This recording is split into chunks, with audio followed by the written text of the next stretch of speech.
Okay, Kat, welcome to the Unicorn Podcast, twice published, consultant to unicorns, recruitment marketing expert, joining us to talk everything recruiting pitch from how to start it to how to craft it to how to let it evolve with your business. I'm so happy to have you on the podcast. Attempt number 2 for anyone who is curious. We've tried to do this before, so it's almost like we've experienced the podcast once and now we're coming back to it. But welcome to the podcast and say hello to the unicorn talent community. Thank you for having me, and hello, unicorns. I wanted to jump into this. I was like kind of like diving into the recruitment piece, and for most people, I do that. Whether or not this makes the main podcast, we're going to find out. But you and I share a very similar trajectory, not so much in recruiting, which is also true, but I spent about a year in America in a van. No way. Before, yeah, when I left, so my career, I came up on the East Coast, went to, grew up in Jersey, went to school in Delaware, recruiting in like the Mid-Atlantic. Then I got a job in New York at a startup, and then my startup sold, and I had the same friends who were working in big tech, and they made way more with there. So I was like, I have to go to California.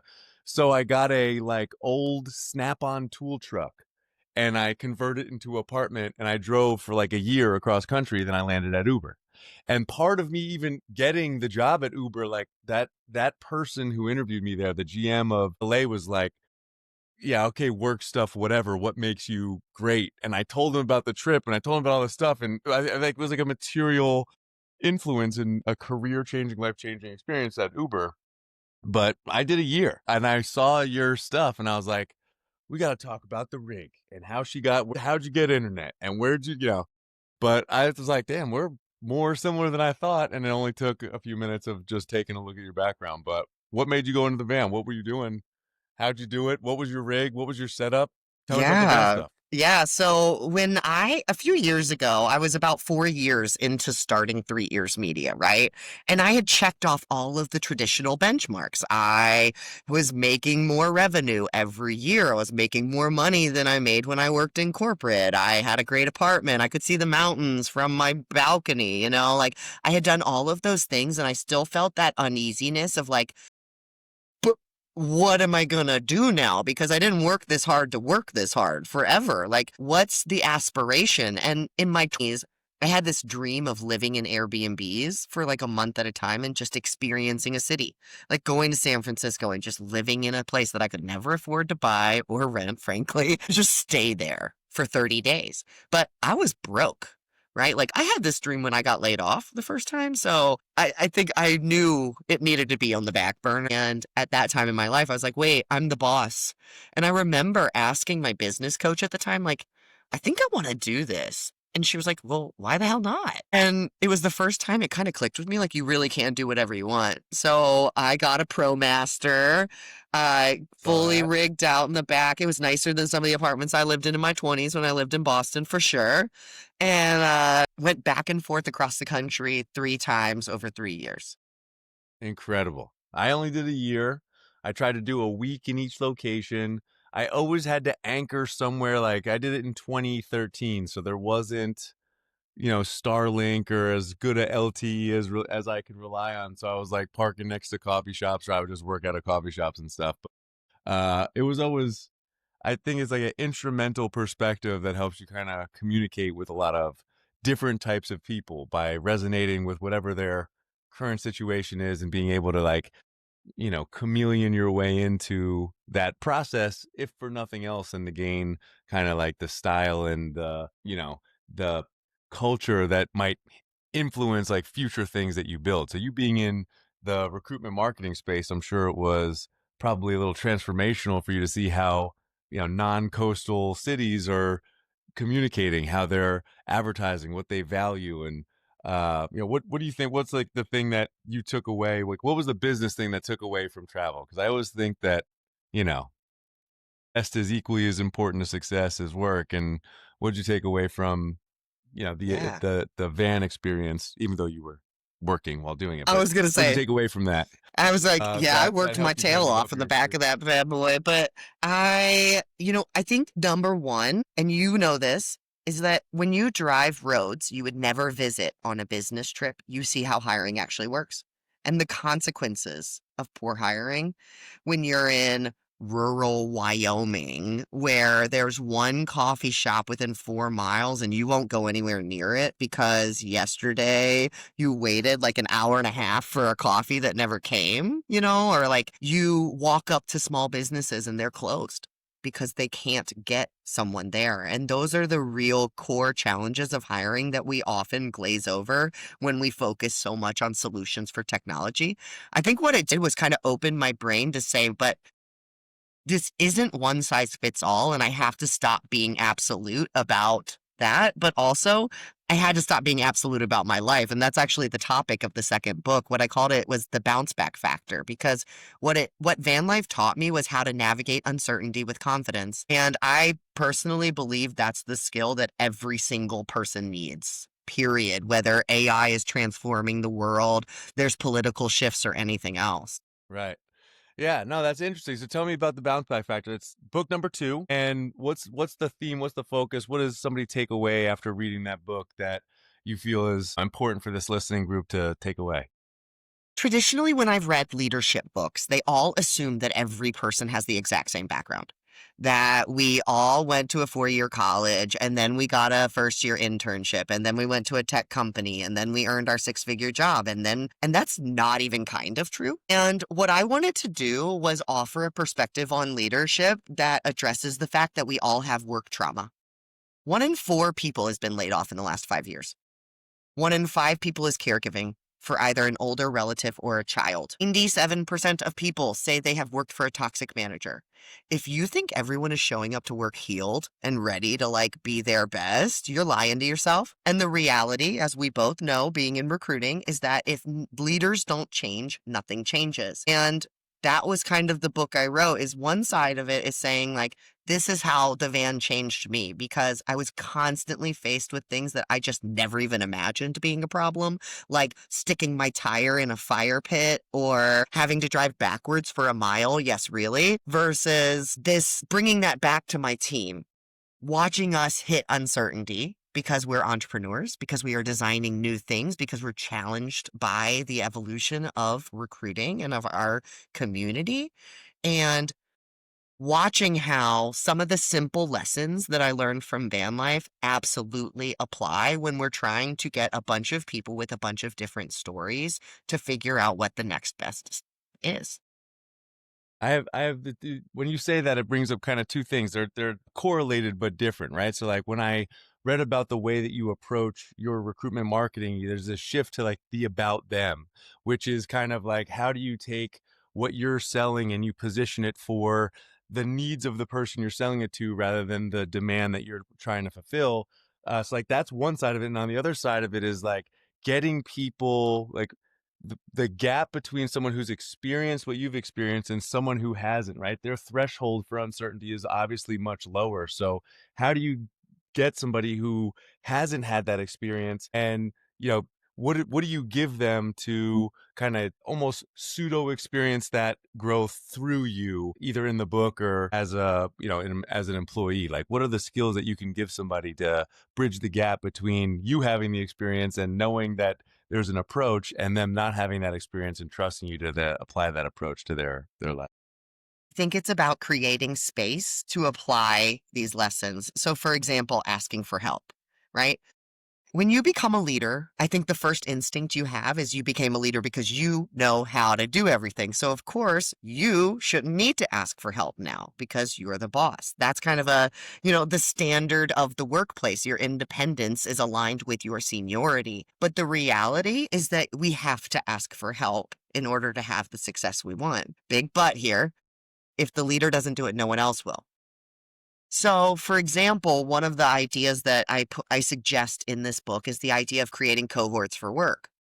So, it's a place where literally you have designated time every week. This is not your team huddle. Okay. This is not an update. This is a place, a dedicated 1 hour every week where your team asks for help. They present challenges that they are facing and ask the other people in the group for assistance in solving that problem. Even better, and this is where I think we get into the real magic, is when you do that cross-functionally. Because startups can dramatically benefit from having input from wildly different perspectives inside of the company. But you know what every meeting is? It's a team huddle. It's a practical da da da. But at no point do we sit down and say, I'm struggling. Do you think you can help me? And I only learned that because I was forced to ask for help a lot in the van because I got stuck. Things Right. happened. I needed assistance. Right. And you're going to get that assistant, if we're talking the van analogy, the people who came through to help me were not who I expected. And it was a nice little, reach across the aisle, so to speak. Exactly. But asking for help is a muscle. And you know that. You know that you have to practice getting really comfortable being like, hey, how much can your truck pull? Like, these are just questions I didn't expect to have to ask people until I Right. got stuck in mud up to my elbow in Montana. And I saw this thing, it was on LinkedIn. I might like overlay in the edit who wrote this because it is not my quote, but I read something that said like salespeople and recruiting folks are similar in the amount that they pitch is core to their job. However, the authenticity that they provide is admitting what they can't do, because everyone says what we can do. Everyone says we, pitch, pitch, pitch, pitch, pitch. But as you either go to get hired as a salesperson or recruiter, or as you go to extend your credibility as, I do a lot of lessons with this company called Purple. It's training for TA leaders. And they have this big segment and section that's multiple lessons about becoming a talent partner. So as AI kind of adds in the administrative tasks of what recruiters do, they're going to be in this strategic zone. And I think the marrying the quote, the Purple community, your book, into one kind of cohesive statement is like the vulnerability to be yourself and know what you can and can't do and ask for the help for the things that you can't do actually is enhancing your credibility as a tactician within a given environment, which it's always nice when I do a lot of these podcasts, do a lot of those lessons, to see the overlapping themes be validated by multiple sources of different perspective but shared experiences. It's always great to see. So it's like I love hearing that's in your book. What advice do you have for leaders of teams, particularly, I just did something yesterday with a group of like solo HR folks, right? So they're the only one in their group who are a leader. Where do they ask for help? If, is it from their team? How do you balance asking for your team versus your peers? Like, how do you balance that when you are worried about your credibility as the person who's supposed to be that independent lone wolf expert? I think there's two sides to it. I think number one is building your muscle at asking really good questions because the way you ask for help does matter, right? I think we've all been on the other side of a poorly asked question, and you're like, and if they just said it a little bit differently, you might be able to understand it better. And understanding is one of the deep roots of issues in recruiting that I've tried to tactically solve over and over again. But alternatively, I really believe that anyone who is a solo practitioner, that dramatically escalates your need for community. HR is not a solo activity because you are dealing with ethical issues, and ethical issues will always benefit from more perspective. And you can't rely on those like four people you call every time something goes wrong in your life. I'm talking about professional spaces, probably much like the one you're hosting, or right, that external cohort. I'm personally part of masterminds and cohorts where I am surrounded by other entrepreneurs, other people in the recruiting space, where all we do is talk about each other's problems. And I gotta tell you, it makes work feel less lonely and I think has made me better. Yeah. No, I do, like, I haven't worked in an office for so long, and you always kind of never thought you'd say it, but you start finding yourself kind of yearning for building that community. And the HR recruiting space is always an interesting place to be, because not only is it a service to most businesses, like many other back office functions provide service, but it's also this like all encompassing about, you want to participate in the culture that you're also kind of leading and shaping. So it's this dichotomy of how do I participate in the office space that I am a part of. But, I was just going to say, too, though, I think we also have to navigate something that most departments don't, which is everyone thinks they're an expert in what we do. You do not see a bunch of people marching around yelling at sales because they're better at sales than the sales team. You do not see people complaining to marketing about how they would have executed a better campaign. But recruiting and HR sit on the butt end of too many experts. And what's fascinating to me is that across the board, when you look at the data, once you provide training, people overwhelmingly say they need it. But if you never provide it, they don't realize they need it. And so I think that adds like this extra lens of why it's so important to have the external perspective when you work in people and your goal is to create a culture you actually want to work in. Yes. And then with that goal, be able to articulate it to an external group of people who are considering whether or not that culture is a value add relative to all the other job aspects that they're going for. And so, at Unicorn, so Unicorn is the consulting business I used to have before I made a software. And we've since made a lot of those kind of tools and templates free. And the philosophy of the recruiting pitch for Unicorn Talent is that people take jobs for two themes of reasons. One, the job is better for me today, and I have a better salary, a better manager, a better location, whatever it is. And also that job is a better fit for my future. I can grow here. It's not a dead end job. There's equity upside, etc. And that kind of encompasses all of these things that are either related to my job or related to my career. And the interesting thing about what you're saying and some of the work that you've done is there's this cultural bridge between both sections. Like there is what you experience today, but there's also what will come for the future. It comes from leading with example. It comes from setting that tone of being able to ask for help. There's all these things that create it. But when I look at the kind of like the structures of the way that you've crafted pitch, I see how you apply those narratives about taking this culture that you're talking about building, whether you're a solopreneur or not, and then applying it to these job posts, keeping it fresh, making it about them, keeping it goal oriented, right? What are the things that you think when people are crafting a recruiting pitch, right? How should they be talking about, culture and the business overall? What are the things that you're saying are kind of like your framework, your guidance for people trying to articulate what we're talking about here to an external audience? You know, my most blunt advice is stop thinking so damn hard, but I'll give you a better answer than that because I really fundamentally believe the problem right now is over engineering and understanding, under emphasizing understanding. And what I mean by that is we over engineer in that we apply professional polish or what we think professional polish is, like buzzwords and overly complex statements to describe a feeling instead of just telling the truth. At some point, recruiters, and I've seen this happen for the last 7 years, I have trained thousands of recruiters to write, and consistently the number one problem is there is a gap or some kind of block between their brain and their hands. I can ask them a question and they will tell me the most perfect thing to say. They will say exactly what I would write down. And the second I say type it, they're like, highly collaborative team player. Join my group of rock stars, right? And you're like, no, what would you say to me? You would never call me that to my face.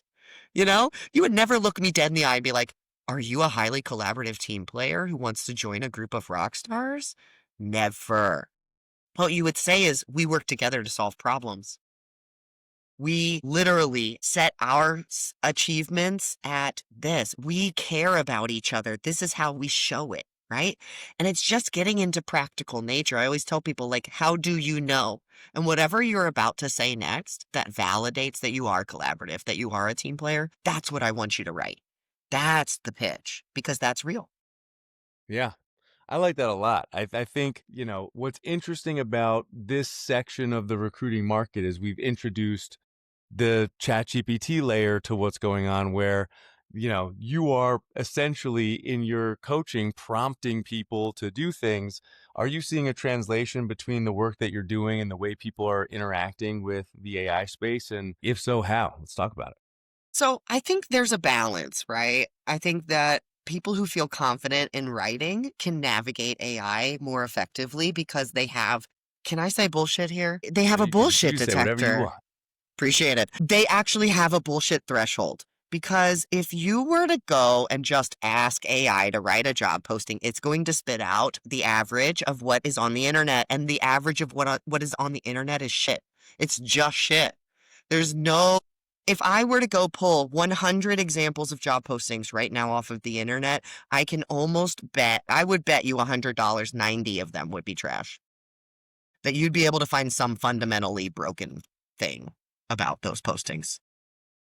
So when folks like I've noticed, in building the software that people want what they want, right? And so like there's this path of least resistance towards getting to an output that has kind of changed the way that I approach certain things. And so you'll see how we approach things like, do we take a creation or an editing take on writing? And so like, do you want, is your advice to folks using AI to kind of replicate the principles that you're doing? Is it to craft a great prompt and here are the inputs to the prompt to help guide someone through the trash like I would do it? Or is it to take what is the average of what today is and go through it and edit and kind of back into being able to spot the BS and be able to say, like, let me take what that is and I understand the concept. Thank you for getting it started. Let me get it to where I need it to be based on this other frameworks. Like, on what side of that output are you generally gravitating towards for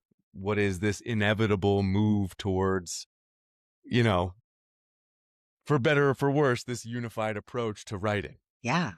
So, by the average person? okay. So I love this question. Thank you. Because I feel like it has to be a combination of people and technology, which has always been, but let me give you the literal play by play. So, number one, if I'm training my recruiting team, I actually don't train them how to write. I train them how to ask good questions and how to ask clarifying questions. So, back in the day, when I wanted to start writing job postings, I did a webinar. And at the end of it, I was so intrigued by this. And I was like, I want to test my principles. I want to test my philosophies here. I told people I would write job postings for free. And Eric, I'm just stubborn enough. I did every single one. I did 1,000 before I turned it off. All right. And what I found is a formula and a system of questions that if you ask them in a series and then you ask a series of clarifying questions, that you can actually define the role. I use that transcript. So I'm very prescriptive about what questions you ask and getting deep clarity for understanding in the first place in a conversational technique. Then we take that transcription, use that plus an AI job post template, which is different than the Word document that you have sitting on your desktop right now. We use that plus an AI optimized job post template to start to generate outcomes. That is how you actually generate a better job posting because you are not referencing the internet, you're referencing the truth, which is why most job postings are awful in the first place, is that they do not reference a real truth. And what's the way that you measure job posting success, right? So if someone has a good job posting versus not, what's your expectation? What does a good job posting produce that one that without this style, what does it produce over the generic, the standard? So I want to be clear that the metrics are wildly different when I'm hiring a executive versus a high volume role, right? So if I'm hiring an executive, the number one thing I'm looking at, basically anyone with kind of manager or above, I'm looking at the percentage of qualified resumes that I get. Percentage of qualified applicants, meaning recruiter reviews for screening purposes and says, yes, I would talk to them. No, I would not speak to them. I want to bump that number higher because the consequence of a job post that doesn't tell the truth is a lot of applicants that are not qualified. That's usually our first pain point. The second piece is if I'm looking at the high volume roles, my measurements might be a little bit different because there are fewer qualifications for the role in the first place. And so at that point, I am looking for, do they meet my baseline rejection criteria? So if I were to do a yes, no qualitative applicant pool, are we moving towards? But often with those high volume roles, we actually look at retention metrics for success because 27% of people, and this is not my stat, this is an HBS stat, 27% of people quit within the first 90 days because the job does not align with their expectations. And job postings are where we set expectations, and you can't afford 1/3 of your population to quit every 30 days if you were doing a true high volume hiring. Wholeheartedly agree. And you're touching on a few points. So one, funnel conversion rates are a great way to measure different parts of your recruiting process for success. And so starting at the top of the funnel is a great way to kind of either by source, by posting, by job type, and that could be high volume versus exec or any other number of metrics that kind of indicate the complexity of a role. Looking at those funnel conversion rates is a good way to review the quality of work about, top of funnel recruitment marketing. So that's the first thing. The second thing that I find super interesting is the retention metrics piece where, tenure and productivity as a function of how long you were there is essentially it's an additional cost of hiring. So if you're losing 30% within the first 90 days, from my background on the software side, we are trying to predict for companies what recruiting volume you need to meet actual demand. So if you have 27% fall off rate of people quitting because of this recruitment marketing piece, then you need more recruiters as capacity to have that demand. If those are revenue roles like an inside seller or somebody whose production actually contributes to the bottom line of the business, then those folks are likely not contributing meaningful revenue after ramp time. And so you're not necessarily, you need to overstaff in order to hit this ramp time. So as we go to like measure the tangible value, right? Like say I'm a recruitment leader and I want to get Katrina in to teach the team about good recruitment marketing stats. I have to come up with this value prop to do so. And it's like, calculating interview hours through the funnel is one way, but this opportunity cost of what does 90-day attrition do to the requirements of the recruiting team and the revenue production of these staff? That's kind of how you're making the case for what does investment versus return looks like. And I say that for a couple of reasons. One, I'm obviously in the headcount business, so I'm trying to advise people on the right recruiting versus recruiting capacity versus demand. But I'm also in like the financial forecasting business, where if you don't have these numbers, then you're not going to make the goals that are then downstream from whether or not the headcount are in place.